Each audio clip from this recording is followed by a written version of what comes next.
Aku tengah diet. Aku tengah diet betul. Tadi aku nampak kat kedai tu macam aku tengah lalu macam. Okay, tengah lalu kan.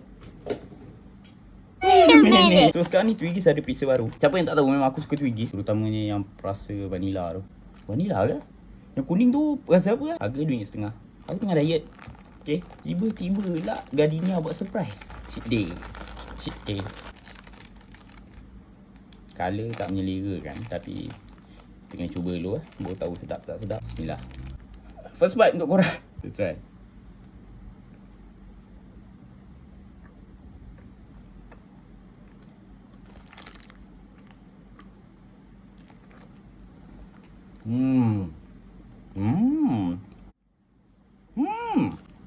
Oh, hold on. Sabar. Okay, proof. Sekejap. Dia macam kalau kau nak makan yang... Sabar, aku punya. Kalau kau nak makan yang wafer yang rasa blueberry tu, rasa yang bukan sama. Cuma, kali ni dalam bentuk Twinkies atau Twiggies ni. Cake spun. Approve sebab sedap. Okay. Kalau biasanya kalau aku beli yang wafer Gardenia tu pun yang kau kena bakar sendiri tu pun, aku biasa ambil yang blueberry sebab itu je yang biasa ada jual kan.